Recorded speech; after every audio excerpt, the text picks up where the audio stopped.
बिस्मिल्लाहिर्रहमानिर्रहीम। प्रोग्राम ज़ंजीर अदल के साथ मैं हूं शादाब रियाज़ और मेरे साथ मौजूद हैं ग़ुलाम अब्बास हरल एडवोकेट।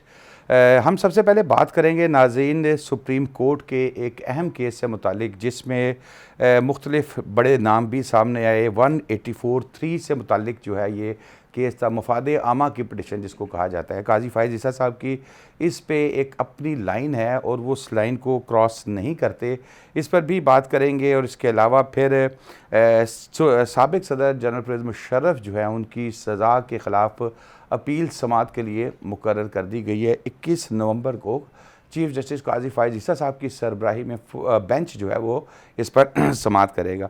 इसके अलावा स्मोक से लाहौर का बुरा हाल है और सुप्रीम हाई कोर्ट जो है वो हुक्म सादिर करती है, लेकिन कोई भी हुक्मरान ख़ुद इस पर कभी प्लान नहीं करता कि इसको कैसे मुस्तकिल सेटल किया जाए, क्योंकि ये 5 से 6 साल में ये आने नज़र आना शुरू हुआ। इससे पहले माहौल ऐसा नहीं था, इस पर भी बात करेंगे। लेकिन सबसे पहले बात शुरू करते हैं। जनाब हरल साहब, सबसे पहले तो आपको खुशामदीद। उसके बाद ये केस जो काजी फ़ाइज़ ईसा साहब, जस्टिस अमीनुद्दीन ख़ान साहब, जस्टिस अतर मिनल्ला साहब जो हैं वो समाअत करते हैं और एक निजी हाउसिंग सोसाइटी के मालिक की तरफ से इल्ज़ामात भी लगाए जाते हैं एक साबिक़ अफसर के ऊपर, और संगीन इल्ज़ामात लगाए जाते हैं कि कब्ज़ा करने की कोशिश की, फ़ाइल पकड़ने की कोशिश की। लेकिन बहरहाल ये तो इससे हटके हैं। जो हम चीज़ डिस्कस करना चाह रहे हैं, साबिक़ चीफ़ जस्टिस मियाँ साकिब निसार साहब के हवाले से। साकिब निसार साहब ने मेरा ख्याल है रिकॉर्ड अज़ खुद नोटिस लिए और अज़ खुद नोटिस भी वो अकेला लेते थे, और उसके बाद कई हुक्म उन्होंने जारी किए जो सिंगल बेंच के तौर पर वो जारी करते रहे as a chief justice of Pakistan. इसकी कानूनी हैसियत क्या है? 184(3) ये क्या है? ये हम हरल साहब से पूछेंगे। जी हरल साहब, साकिब निसार साहब का जैसे मैंने बताया कि वह खुद नोटिस भी बड़ा लेते थे, और फिर उसके बाद इसके हवाले से जो 184(3) मफादे आमा की दरख्वास्तें हैं, इस पर तो उनका एक अपना मौक़िफ़ था। फिर ये जो इस HR डिपार्टमेंट में ख़ातून थी, उनकी दरख्वास्त आई जिसके ऊपर उन्होंने नोटिस लिया और फिर समातें भी करते रहे और हुक्म भी सादिर करते रहे सिंगल बेंच अकेले। अब जो इसकी समाअत होती है तो इसमें काफ़ी रिमार्क्स सामने आते हैं और फाइनली कोर्ट जो है वो इसको गैर कानूनी करार दे देती है। शुक्रिया शादाब भाई। देखिए, इसमें सबसे पहले तो इसका बैकग्राउंड है वो ये है कि एक ज़ैदा नामी खातून है, ओवरसीज़ पाकिस्तानी है, तो उसने एक दरख्वास्त दी जो टॉप सिटी के ओनर हैं उनके ख़िलाफ़ कि किस तरह जो है इसमें बेज़ाब्तियाँ पाई गई, और जो उसके ग्रीवियंस थे उसके हवाले से एक दरख्वास्त जो है चीफ़ जस्टिस ऑफ पाकिस्तान जो हैं उनको दी गई। उस वक्त जो चीफ़ जस्टिस ऑफ पाकिस्तान थे वो मियाँ साकिब निसार थे, तो उन्होंने उनको अपने चैम्बर में बुलाया, और चैम्बर में बुलाने के बाद उन्होंने कोई 20-30 मिनट की बाकायदा जो है उनकी समाअत की, और उस हवाले से फिर जो टॉप सिटी के ओनर थे उनको भी बुलाया गया। लेकिन जब ये देखा ये कि प्रोजेक्ट के हवाले से जब बेज़ाब्तियाँ सामने आईं तो फिर उनका फ़ायदा भी भरपूर लिया गया, और इनके साथ साथ और भी लोग थे, बड़े नुमायाँ लोग थे जिन्होंने इसका भरपूर फ़ायदा लिया। तो उस वक्त उनको अरेस्ट भी कर लिया गया, जो बल्कि इसमें बड़ा पर्सनल इंटरेस्ट लिया गया। और ये दरख्वास्त जो थी, अगर ये इतनी कोई इम्पोर्टेंट थी, चूँकि ये पब्लिक इम्पोर्टेंस मैटर नहीं था, इसलिए 184(3) में तो आ नहीं सकता था। अच्छा हरल साहब, इस पे हम आ जाते हैं कि ये कैसे डिसाइड किया जाता है। अब जो एक निजी हाउसिंग सोसाइटी के मालिक का मामला है और उस पे नोटिस ये लिया जाता है ये 183(4) में, और कि जी ये पब्लिक इंटरेस्ट है, मफादे आमा है, तो इसमें मफादे आमा तो नज़र नहीं आ रहा, मफादे खासा नज़र आ रहा है। बिल्कुल, ये कोई जो चूँकि हमारे यहाँ जो सोसाइटीज़ हैं वो प्रोजेक्ट होते हैं, वो लॉन्च होते हैं। इसके अलावा जो अपने तौर पे कुछ प्रोजेक्ट जो है वो लॉन्च किए जाते हैं, तो इसी तरह ये ज़ाती मफाद की खातिर इस प्रोजेक्ट जो है उसको लॉन्च किया गया, और उसमें खातिर खा जो है एक कसीर रकम जो है वो उनकी हथियाई गई, जिसमें ये सारे जो हैं उसमें एक साबका ISI के चीफ़ हैं उनका नाम आ रहा है। उसके अलावा चीफ़ जस्टिस ऑफ पाकिस्तान हैं उनका बड़ा नुमाया नाम आ रहा है। तो इन दोनों ने हजरात ने इसका भरपूर फ़ायदा उठाया, और उसी हवाले से शादाब भाई, एक पिछले दिनों 184(3) की एक पटिशन फाइल की गई सुप्रीम कोर्ट में, जो कि पब्लिक इंपॉर्टेंस मैटर के हवाले से 184(3) जो है वो तब जुरिस्डिक्शन जो है एक्सरसाइज की जाती है सुप्रीम कोर्ट की तरफ से अगर कोई पब्लिक इंपॉर्टेंस मैटर हो।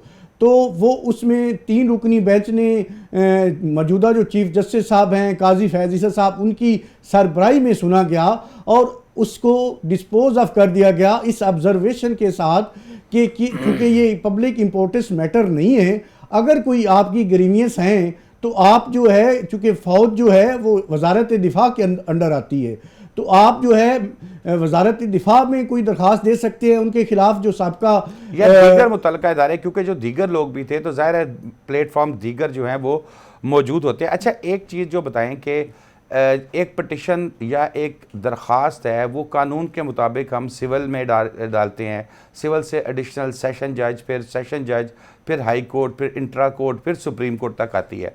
तो क्या ये जो मफाद आमा की दरख्वास्त है इसमें हम डायरेक्ट हाई कोर्ट में जा सकते हैं, सुप्रीम कोर्ट में जा सकते हैं? जी बिल्कुल, इस हाई कोर्ट में आप इस हवाले से नहीं जा सकते। 199 में हाई कोर्ट में जाते हैं जहाँ पे कोई अल्टरनेट रेमेडी नहीं होती, तो 199 जो है वो तब उस हवाले से आप हाई कोर्ट में जाते हैं। लेकिन कोई भी पब्लिक इंपॉर्टेंस मैटर हो तो डायरेक्ट आप सुप्रीम कोर्ट में जा सकते हैं 184(3) के अंडर।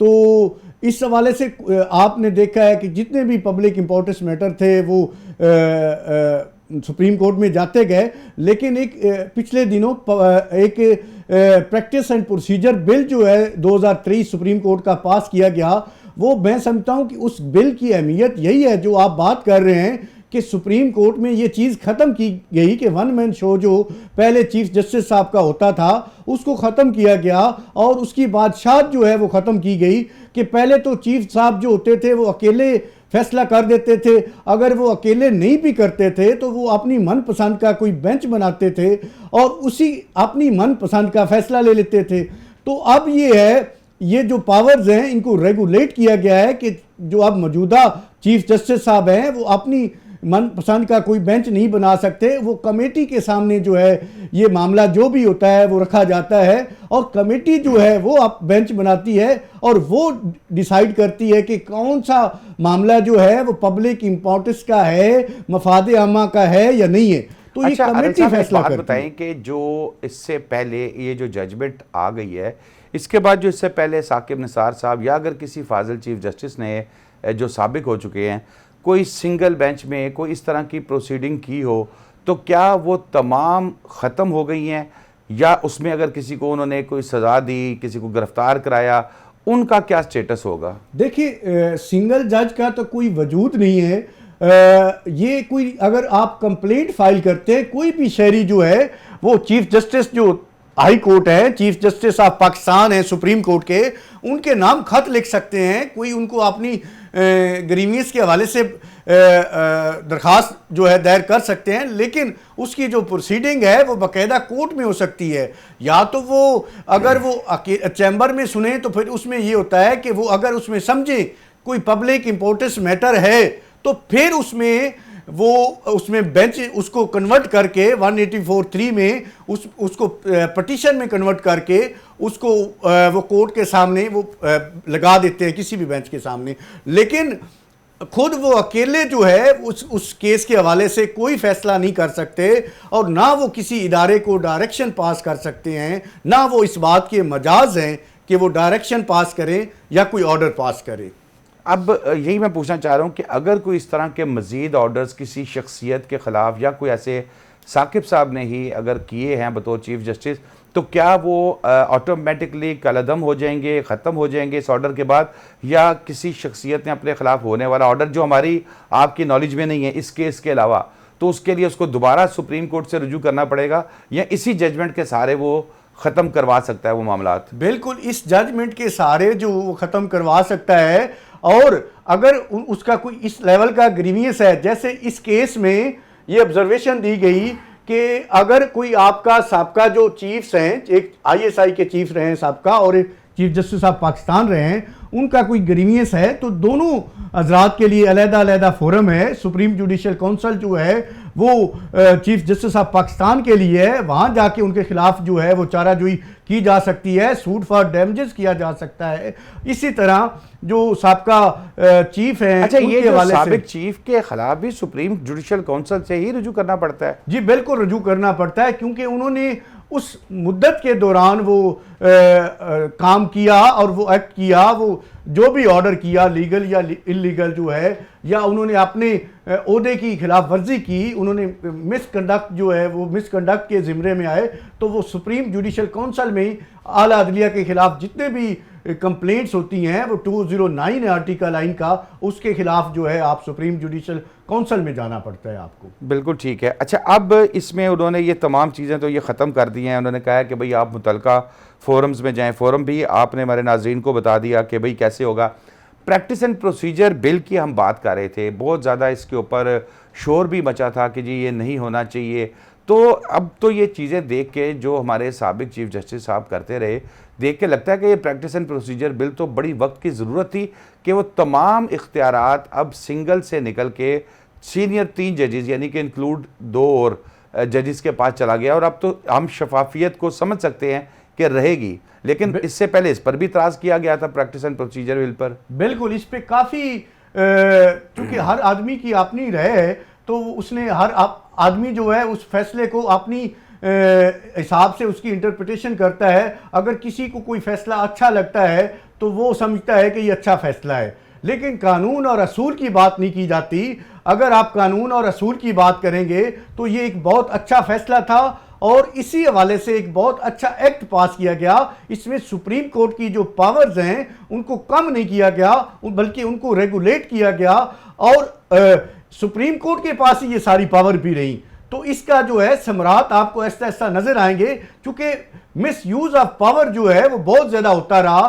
साबका अदवार में साबका जो चीफ जस्टिस साहबान थे पाकिस्तान के, उन्होंने खुद किया या उनसे करवाया गया, उन्होंने अपने मन पसंद के बेंच बनाए, उन्होंने उन्हीं बेंच के जरिए अपने मन पसंद के फैसले लिए, जिस वजह से आइन और कानून को और इस मुआशरे को और इस मुल्क को बहुत ज़्यादा नुकसान पहुंचा है। और इसी का अजाला जो है अब किया जा रहा है हर तरफ से, मेरा ख्याल है। बिल्कुल ठीक है, ब्रेक ले लें। ब्रेक के बाद आएंगे तो फिर हम बात करेंगे साबिक जनरल रिटायर्ड परवेज़ मुशर्रफ की सज़ाओं के ख़िलाफ़ अपील जो है वो समाअत के लिए मुकर्रर कर दी गई है। ब्रेक के बाद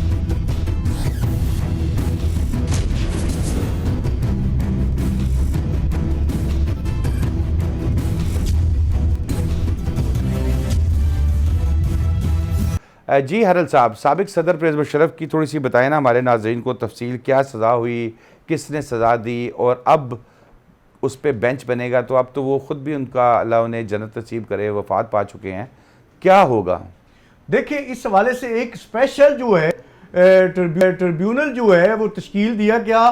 पिछले दौर में नून लीग ने एक रेफरेंस भेजा आर्टिकल 6 जो है उसके तहत सुप्रीम कोर्ट में, और सुप्रीम के मुशर्रफ साहब जो हैं वो आइन को तोड़ने का और गद्दारी का आर्टिकल 6 जो है आइन का उसके हवाले से वो मुर्तकिब पाए गए हैं। तो एक स्पेशल जो ट्रिब्यूनल है वो तश्कील दिया गया। साबका जो चीफ जस्टिस थे वकार सेठ साहब, पेशावर हाई कोर्ट के चीफ जस्टिस थे, अब तो वो भी नहीं रहे, अल्लाह ताला उनको जन्नत में घर दे।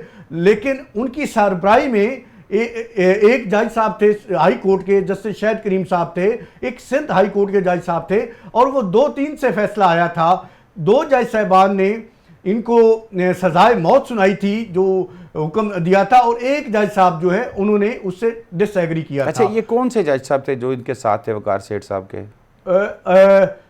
एक जज साहब थे शहद करीम साहब थे जो अब भी मौजूदा हैं हाई कोर्ट में, और एक जज साहब थे सिंध हाई कोर्ट से। और उसके अलावा जो सेठ वकार साहब थे जो उस ट्रिब्यूनल को हेड कर रहे थे, उन्होंने ये कहा था कि अगर ये इनको फांसी पे देने के बाद जो है डी चौक में इनको लटकाया जाए और इनकी मैयत को लटका के तकरीबन कोई 6 घंटे के लिए रखा जाए।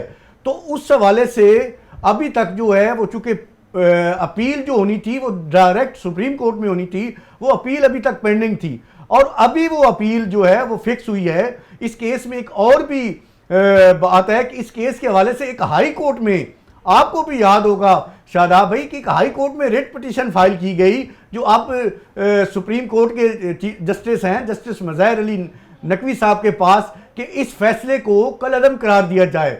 अब वो 3 जज साहबान जो हैं वो भी हाई कोर्ट के हैं और उसमें एक chief justice Peshawar high court हैं। तो वो फैसला कैसे आया और कैसे लिया गया वो भी सबके सामने है। लेकिन ये अब जो सुप्रीम कोर्ट फैसला करेगी उस केस के हवाले से फाइनल जो है वर्डिक्ट जो है वो फैसला यही होगा। और ये बड़ा आम केस है और मैं समझता हूं कि ऐसे केसेस को बड़े कानून और आइन के मुताबिक जो है उसमें फैसला आना चाहिए, क्योंकि ये बात बिल्कुल वाज़ेह है, इसमें कोई दूसरी राय नहीं है कि मुशर्रफ साहब जो हैं, ये अलहदा बात है कि वो फौत हो चुकी हैं, लेकिन उसके अलावा वो आइन को उन्होंने तोड़ा, आइन को उन्होंने हेल्ड इन अबेस किया, आर्टिकल 6 जो है उन पे लगा। तो इस हवाले से ये ज़रूरी है ताकि आइंदा कोई भी डिक्टेटर आके इस आइन को ना तोड़े, जो एक मुकद्दस और किताब है इस मुल्क की, जिसके जरिए इस मुल्क ने चलना है। और आज तक जितने भी आप उसी मुकद्दस किताब की बात कर रहे हैं ना जिसमें लिखा है 90 दिन में इलेक्शन हो, ये वही है। आइन जो है टूटा, उसके साथ खिलवाड़ किया गया। लेकिन चूंकि ये अदालतों की जिम्मेदारी है और सुप्रीम कोर्ट पे ये जिम्मेदारी आयद होती है कि वो आइन की कस्टोडियन है और लोगों के बुनियादी हकूक की कस्टोडियन है, और आइन की इंटरप्रिटेशन करना और आइन की हिफाजत करना ये सुप्रीम कोर्ट का काम है।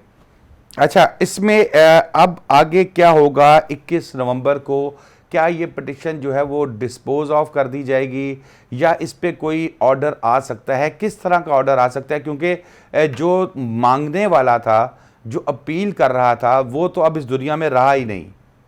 देखिए, लेकिन ये चूंकि वो नहीं रहा, लेकिन ये भी मैं समझता हूं कि ये आइन का मसला है, कानून का मसला है, ये भी पब्लिक इंपोर्टेंस मैटर है। इस हवाले से सुप्रीम कोर्ट को एक बड़ा वाज़ेह फैसला देना चाहिए और आइन के मुताबिक जो है तशरीह करनी चाहिए, और ताकि आइंदा के लिए रास्ते बंद किए जा सकें कि कोई डिक्टेटर आके आइन जो है उसके ऊपर यलगार ना करे, उसके साथ खिलवाड़ ना करे, और जो है इंडिपेंडेंट ऑफ जुडिशरी जो है उसको भी घर भेजा गया। इसमें अदलिया जो है उसके अंदर मुदाखलत की गई और सारी अदलिया को घर भेजा गया। तो पीसीओ जज के तहत हलफ लिए गए, नई अदलिया लाई गई अब्दुल हमीद डोगर साहब के जरिए से, और आपने देखा कि कैसे ये उसके बाद फिर अदलिया की आज़ादी की एक तहरीक चली, फिर जाके ये अदलिया जो है रिस्टोर हुई, आज़ाद हो गई। बिल्कुल, उसमें भी कोई शक नहीं है। कुछ अदलिया की जो आज़ादी के मकासद थे जिसके हवाले से तहरीक जाई गई, उसके समरात पूरे नहीं मिले। उसमें बहुत सारे मामलात हैं जो कि अभी तक उनको एड्रेस करना ज़रूरी है। वैसे आपस की बात है, वो जो तहरीक भी चली थी उसके बाद भी मतलब फाजिल चीफ जस्टिस इफ्तिखार चौधरी की बाली की बड़ा आप भी जोर लगा रहे थे, हम भी जोर लगा रहे थे, फिर शराब की बोतलों पर खुद नोटिस लिया जाने लगा। तो वो इस वजह से मैं ये बात कर रहा था कि अदलिया फिर आज़ाद हो गई। देखिए, यही बात पहले हम डिस्कस कर रहे थे शदाब भाई, कि जब कोई एक आदमी जो है वो सुप्रीम कोर्ट बन जाए तो फिर ऐसे ही फैसले आएंगे। इसलिए जो है प्रैक्टिस एंड प्रोसीजर जो है वो बिल जो है बनाया गया कि एक आदमी जो है वो सुप्रीम कोर्ट नहीं है, बल्कि सुप्रीम कोर्ट के सारे जज साहबान जो हैं वही सुप्रीम कोर्ट है। और दूसरी अहम बात इसमें यह है कि जब आइन में एक वाज़ेह दायरा कार है हर इदारे का, तो जब कोई भी अपनी हदूद से, अपने दायरे से बाहर जाके दूसरी डोमेन में इंटरफेयर करेगा तो फिर ऐसा ही होगा। तो इसलिए हर इदारे को अपनी हदूद में रह के हर किसी को उसके अंदर काम करना चाहिए, जो आइन ने उन जिम्मेदारियां सौंपी हैं उसके मुताबिक काम करना चाहिए। लेकिन हरल साहब, मैं फिर यहाँ पर वही बात करूँगा कि जब एक शख्स जो अपील कर रहा है कि मुझे डेथ सेंटेंस दी गई है, इसके ऊपर नज़रसानी की जाए या इसको देखा जाए, ये मुझे गलत सज़ा हुई है, तो क्या उसमें आपको कुछ इल्म है कि क्या प्ली ली गई है साबिक जनरल परवेज़ मुशर्रफ साहब की जानिब से? उसमें क्या वो अपने जो इक़दामात किए गए हैं उनको दुरुस्त करार दे रहे हैं और फिर या कोई और निकाल रहे हैं कि भाई ये सज़ाए मौत ख़त्म की जाए? देखिए, एक तो उन्होंने कहा कि ये बड़ी सख्त सज़ा है, भाई सज़ाए मौत है, उसके अलावा जो है उनको लटकाना है, फांसी पे अगर वो उनकी डेड बॉडी को लटकाना है। तो एक मेन जो उन्होंने उसमें लिया हुआ है, इस हवाले से जो बाकी जज साहब थे ट्रिब्यूनल में, उन्होंने भी कहा था कि उन्होंने डिसएग्री किया था सेठ वकार साहब से। तो उन्होंने एक तो इसमें ये ग्राउंड है कि ये सख्त सज़ा है, दूसरा इसमें ये है कि चूँकि एविडेंस जो रिकॉर्ड हुई उसके मुताबिक जो है काफ़ी सारी इसमें कंट्रडिक्शन है।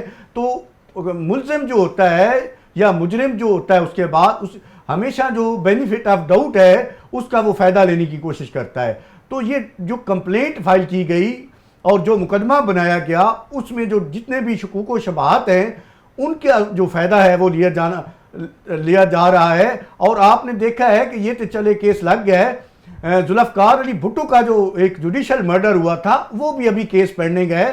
तो मेरी तो मुझे लग रहा है काजी साहब इंशाल्लाह उस पर भी करेंगे कुछ। काजी साहब जिस तरह माशाल्लाह वो जा रहे हैं ना, मुझे लग रहा है उसके ऊपर भी कोई ना कोई डिसीजन करके जाएंगे। उस पे जितनी भी मैं समझता हूँ ये एक बड़ा नादिर मौका है मौजूदा चीफ जस्टिस साहब के पास कि जितनी भी हमारी आला अदलिया से गलतियाँ हुई, आइन और कानून के खिलाफ वर्जियाँ हुई, उसके नजरिया ज़रूरत के तहत फैसले किए गए, उन सब को रिव्यू करना चाहिए और जुडिशल हिस्ट्री जो है उसको मेरा ख्याल है बेहतर करना चाहिए। अच्छा, एक पॉइंट जो मैं, क्योंकि ये जो जनरल मुशर्रफ अली सज़ा है ये थोड़ा सा मुझे अब इस वक्त पॉइंट्स ज़हन में नहीं है, क्या इसमें पॉलिटिशियंस जो थे जो साथ दिया था जिन्होंने जनरल मुशर्रफ का इस तमाम मामले के अंदर उनकी सपोर्ट में चल पड़े थे और वर्दी में 10-10 दफ़ा मुंतखब कराने की बात की थी, उनके बारे में भी कुछ जजमेंट में आया था?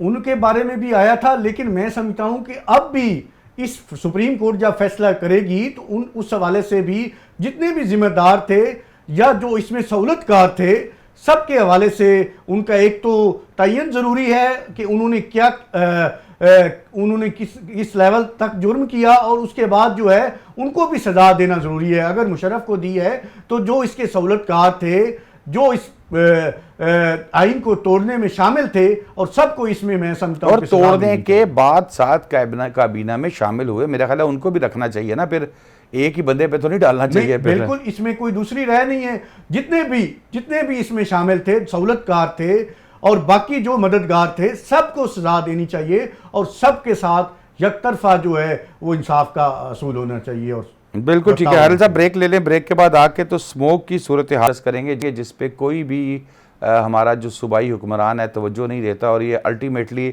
सुप्रीम कोर्ट को, सॉरी हाई कोर्ट को ही इसके ऊपर जो है वो कोई ना कोई हुक्म सादिर करना पड़ता है और शायद उस हुक्म को भी मुकम्मल तौर पे कंप्लाइंस नहीं किया जाता। ब्रेक के बाद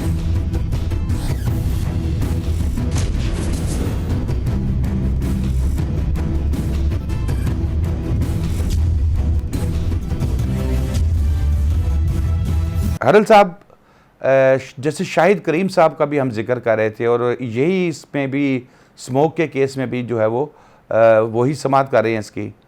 देखिए, जो जस्टिस शाहिद करीम साहब हैं इन्वायरमेंटल केसेस के हवाले से या इन्वायरमेंटल लॉज के हवाले से बड़े एक्सपर्ट जज है और वो हर लॉ के हवाले से बड़े आप लर्नेड हैं, बड़े मतलब समझदार जजेस में और बड़े मैं समझता हूँ कि अगर इस वक्त कोई हमारी हाई कोर्ट में सबसे जो बेहतर कॉन्स्टिट्यूशनल एक्सपर्ट है तो वो मेरा ख्याल है जस्टिस शाहिद करीम साहब हैं। तो उन्होंने इस हवाले से जो केस उनके पास ज़ेर समाअत है, अभी फैसला उस पर नहीं आया, मंडे तक मेरा ख्याल है फैसला आ जाएगा उसमें। और उन्होंने जो इस हवाले से स्पेसिफिकली कुछ डायरेक्शन जो हैं और जो ऑब्जर्वेशंस दी हैं मुख्तलिफ इदारों को, स्पेशली जो इंतज़ामिया है, कमिश्नर लाहौर है और बाकी जितने भी इजला के कमिश्नर्स हैं उनको दी हैं। एक तो उन्होंने ये कहा है इसमें कि जो है आप साइकिलिंग का ट्रेंड दें, लोगों के अंदर ये रुझान पैदा किया जाए कि वो साइकिल पे सवारी करें और बाकी जो मोटर बाइक्स हैं या पब्लिक ट्रांसपोर्ट है उससे थोड़ा अवॉइड करें। और उसके अलावा उन्होंने पब्लिक जो ट्रांसपोर्ट है उसको बेहतर करने के लिए कुछ डायरेक्शन दी हैं कि इसको बेहतर किया जाए ताकि लोग जो है वो पर्सनल जो कन्वेंस, लोग आप तो देख लें एक घर से 3-3 गाड़ियां लोग के हर कोई अलहदा निकलता है और हर गली से 10-10 गाड़ियां हर बंदा अलहदा निकलता है। अगर कोई पब्लिक ट्रांसपोर्ट बेहतर हो जाती है तो मेरा ख्याल है उस पर भी लोग सफ़र करेंगे, इससे तो स्मोक में एक कमी आएगी और दूसरा जो है इससे जो है लोगों के जो खर्चात हैं उसमें कमी आएगी।